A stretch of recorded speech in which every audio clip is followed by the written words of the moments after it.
Hello and good morning. It's Wednesday. I think it's going to be one of the hottest days of the year.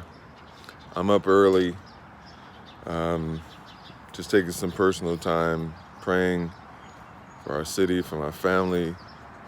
I just want to give you a message today. Today I'm going to the hospital to having a procedure done on my leg, my knee. It's the second one, and hopefully this will uh, kind of resolve a situation so that I don't have to get it replaced. But if I do, then I do. But going during the end of pandemic or during the midst of pandemic things into hospitals, being operated on and treated is a little nerve wracking. So, but I need it. It's hard for me to walk at this point. But at the same time, I have a birthday coming up, Father's Day's coming up, and some people were asking me what do I want, and I just wanted to say, nothing for myself. Um, God put something on my heart, which is this global memorial tribute. It's where I've been talking with families, and people who've lost people to the pandemic, and all they got was a FaceTime or a picture of them deceased. I've gone and done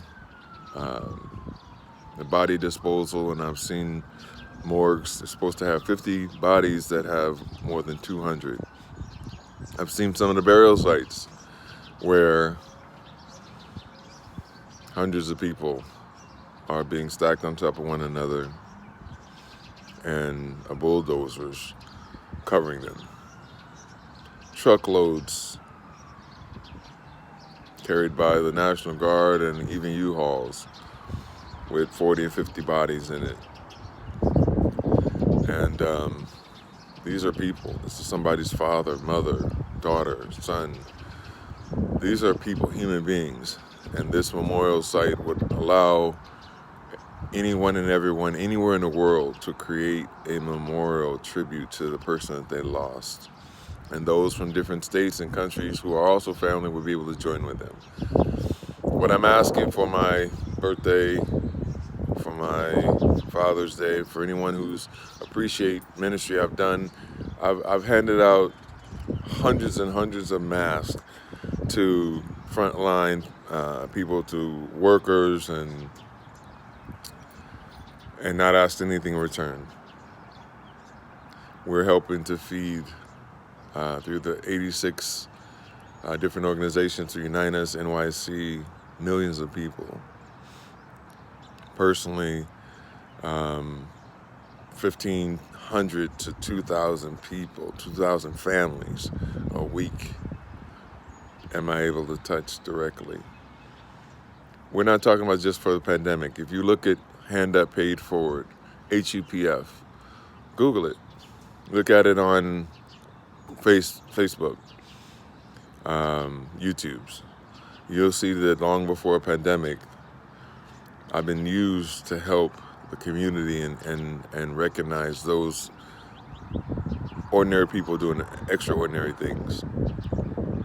What I'm asking is anybody who appreciates how I've been used, if I blessed you, $5, but not to me. I want you to go to the Global Memorial Tribute. You can find the link on my Facebook, Hand Up Paid Forward, and just contribute $5.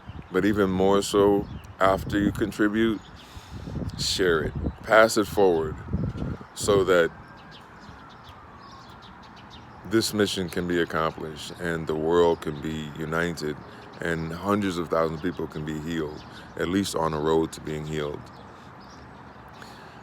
On tomorrow, I've spoke at some of the rallies for Floyd after his murder. And on tomorrow, I hope to meet with his brother. God has used me again during the Hurricane Sandy to help in restoration of homes and The shooting in Connecticut, where being a part of the burial of 3 of those children and working with the families, and even in Florida after the shooting, speaking at their aftermath and working with the families of the survivors, and on and on. I don't know why God chose me, but he did. But I think of Moses and how he delivered the people and provided manna and food and water, and yet at every turn they complained. People will follow a great leader as long as he's on top. But what happened when the manna stopped and the water stopped? The next generation did what the old did. They complained. It sent Moses into a rage to where God told him to speak to the rock and water will flow. But he's so frustrated that he lashed out in anger and didn't speak to the rock, but spoke to the people, and in turn broke the covenant. He smite the rock again. Well, if you didn't know, the smiting of the rock signifies the death of Jesus Christ. So for him to do it twice implied that Jesus would have had to die twice, which it didn't. And punishment was for him not to see the promised land.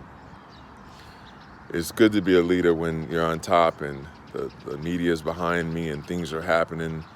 But what about when there's a pandemic and the bill collectors are here because we didn't get a stimulus, or unemployment hasn't kicked in and there's been no relief in months?